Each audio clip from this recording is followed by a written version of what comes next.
I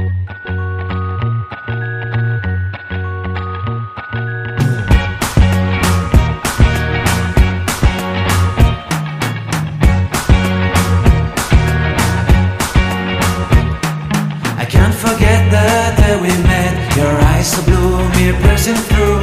I can't forget the day we met. Your smile so bright, it made me swoon. Our love is like a summer's day, hot and endless in a magic way. Whenever I see you, all I can think is my summer love. Been waiting for you, my love. My summer love. Been waiting for you, my love. I can't forget the day we met. You looked so fly in your red Corvette. Your hair, your look, your everything. When I see it all, I knew that you were mine. I'm in love with your hair, your lips, your silhouette in the moonlight.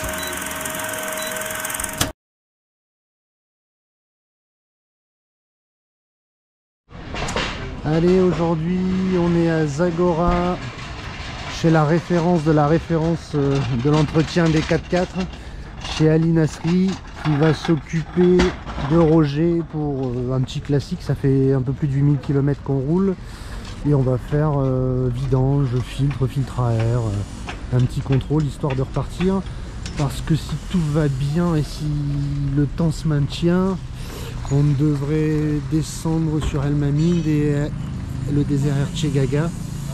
Donc on va faire notre possible pour avoir Roger en pleine forme. Voilà l'intérieur du garage où il y a déjà pas mal de beaux souvenirs d'affichés au tableau. Quelques-uns comme ça, mais comme je suis un motard au hasard, Cyril Després. Je crois qu'il y a eu du Schlesser dans le coin qui est passé. Il y a quelques photos d'amateurs, de gens qui ont fait le rallye du Maroc, le Dakar. Enfin voilà, et puis là il y a un joli jouet hein, évidemment. Quand on va chez un spécialiste, on tombe souvent sur des jolis jouets. Celui-ci en est un pas mal. Avec, j'ai bien aimé, le cintre de VTT pour le passager, c'est trop stylé. Côté un petit Defender aussi qui refait une petite santé, qui se refait une petite santé. Voilà, ça fait plaisir d'être chez des spécialistes, ça rassure. Espérons que tout aille bien, Inch'Allah.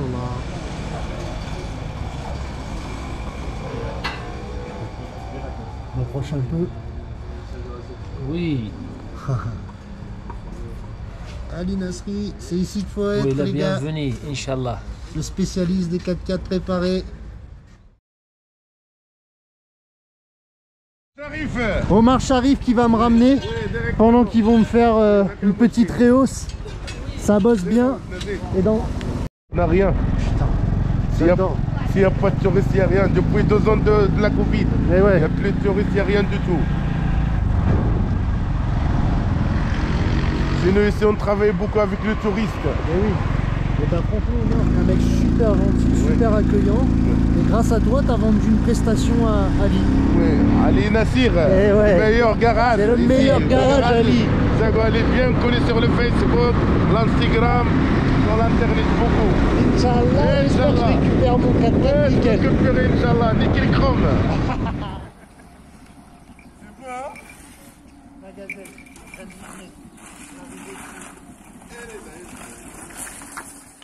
On quitte Zagora après 3 jours de déluge, comme les Marocains avaient rarement vu ça. Pour la petite anecdote, à Ouarzazate, il a neigé presque 1,50 m, du côté de Marrakech aussi, des routes ont été barrées, enfin bref. Nous, on a décidé de se rapprocher d'Hamamid. C'est en gros le dernier village goudronné. Ensuite, c'est de la piste sur une cinquantaine de bornes, je crois, 60 km, pour aller en direction des dunes. La grande différence, c'est que le Ertxegaga, donc le fameux grand désert, le vrai comme l'appellent les Marocains, pardon, c'est celui-là, c'est celui qui n'est pas forcément aussi accessible que Merzouga, et c'est ce qui rend le truc très très très sympa, parce qu'on va se retrouver seul au monde.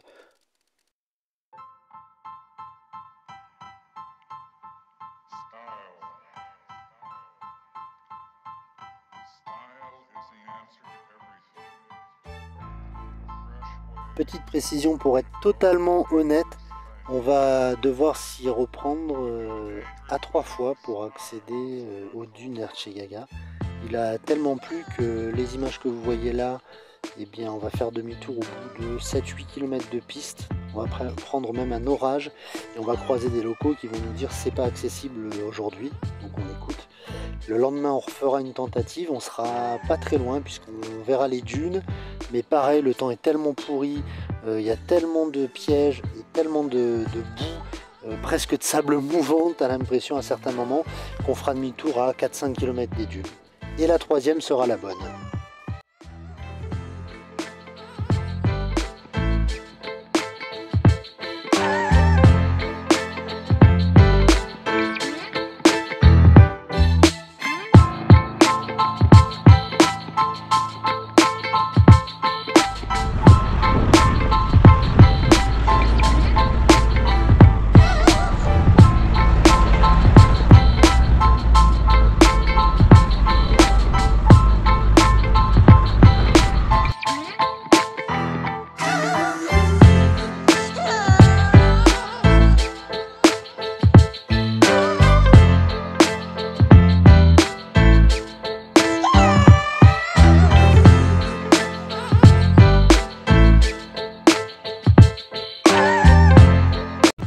Alors clairement c'était pas évident parce qu'il faut avoir pas mal de vitesse, en tout cas c'est tellement gras, il y a des moments où le pick-up il se pose presque tellement c'est mou, donc je fais un petit peu le bourrin entre guillemets, je maintiens de la grosse vitesse que je vous jure qu'il fait tellement mauvais que t'as pas envie de te planter, de sortir pour pelleter, donc on va mettre un peu de vitesse, mais en vrai je me suis régalé, Naël et la patronne aussi.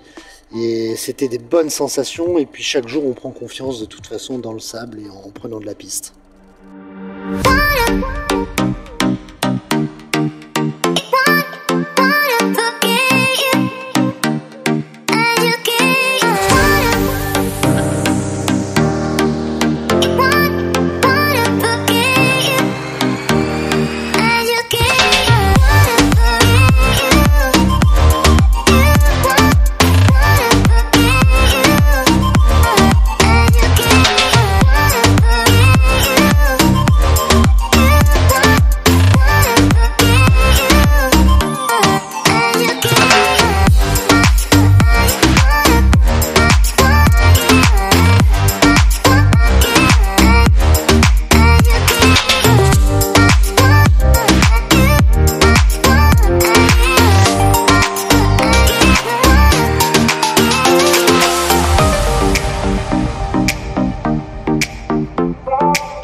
Comme je l'ai dit précédemment, on voit les dunes, on est à quelques kilomètres, hein, mais on va faire demi-tour.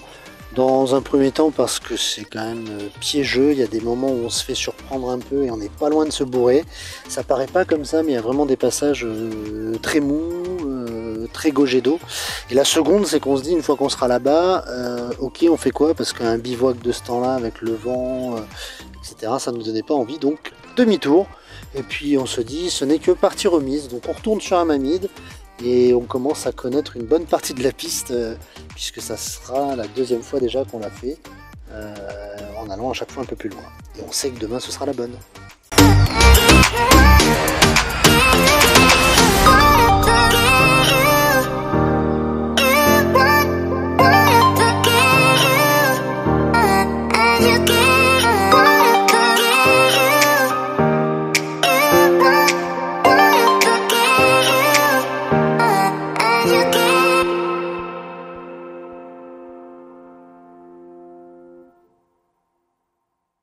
Alors, jour 3, oui, on va en direction d'Ercheghaga, mais pour vous expliquer rapidement, il n'y a pas de panneau qui t'indique dune chez Gaga.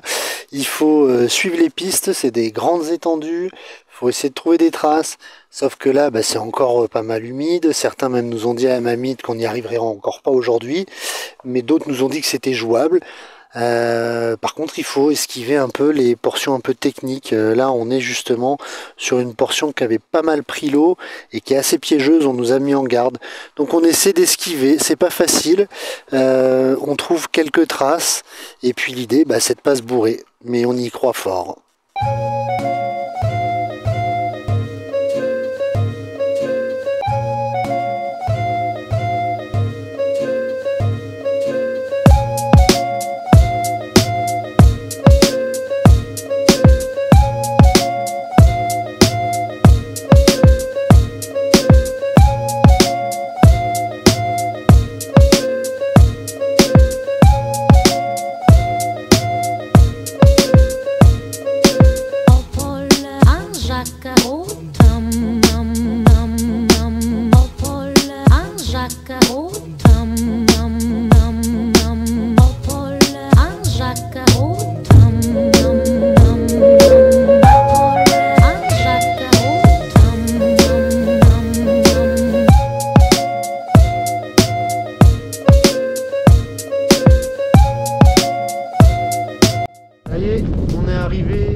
À environ 10 km d'Ercegaga et on n'est pas peu fiers parce qu'on a croisé 2-3 mecs qui nous ont dit que ce serait au moins difficile voire pas possible, et puis finalement on s'est mieux débrouillé qu'il y a 3 jours. Il y a 3 jours on a fait demi-tour à 5, 6, peut-être 10 bornes des dunes, mais là on est bien, ça s'est bien passé, on n'a pas trop galéré, ça a bien séché. Bref, maintenant on va aller voir cette fameuse oasis qu'on attendait avec impatience, et ensuite on repart direction les dunes, hein. Les vraies, les grandes. Hop. Oasis sacrée où il y a toujours de l'eau, et ça c'est évidemment une aubaine en plein désert. C'est trop beau. Là tu vois des pots de drame vert, j'ai l'impression. C'est chouette.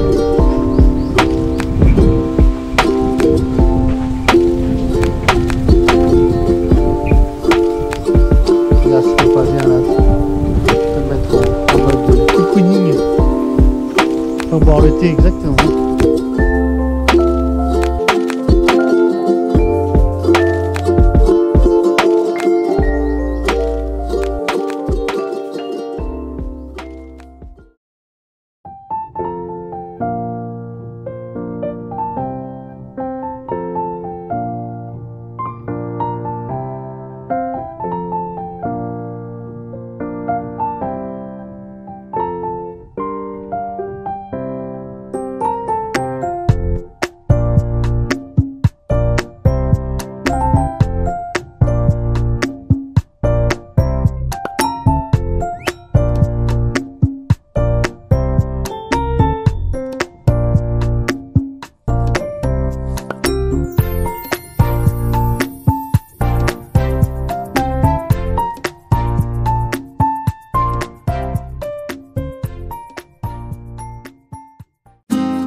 On est enfin dans les dunes de chez Gaga. On est à la recherche d'un spot. Il y a un mec qui nous fait des coucous, des signes pour venir voir.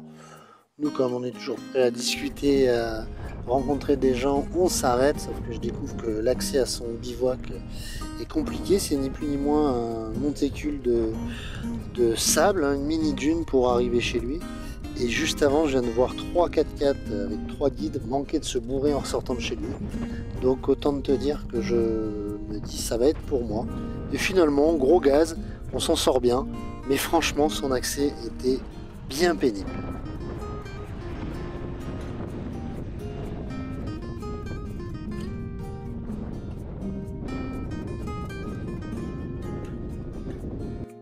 On est arrivé à Ercegaga, le fameux grand et beau et vrai désert marocain, où on s'est trouvé un petit spot très sympa au pied des dunes. On va passer la nuit là, il n'y a pas trop de vent, il y en a un peu mais ça va. On avait prévu dans un premier temps de faire un petit bivouac un peu sympa dans le coin, mais quand tu vois les prix exorbitants pour ce que on semble te proposer comme prestation, finalement on s'est dit on a de quoi manger, on a de quoi se laver, on a de quoi boire et de quoi dormir. En fait on a besoin de rien si ce n'est un ciel étoilé ce soir, c'est tout. Donc voici, voilà, enfin ce pourquoi nous étions venus.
Oh, joli. Regarde loin devant toi.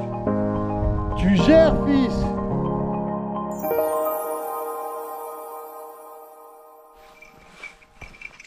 Il est 7h30.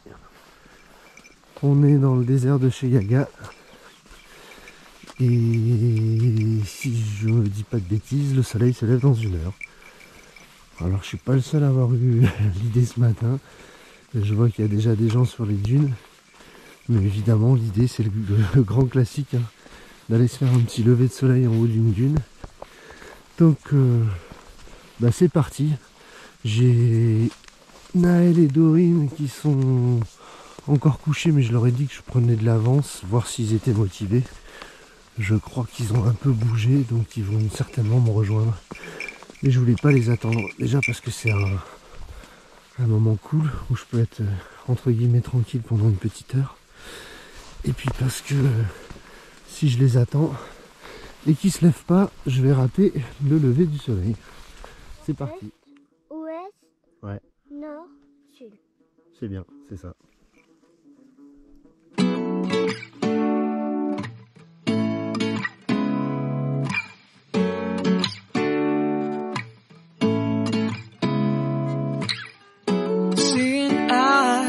Of mine, what do you feel beside? I don't know where we're gonna fly like you did sometimes. Seeing eyes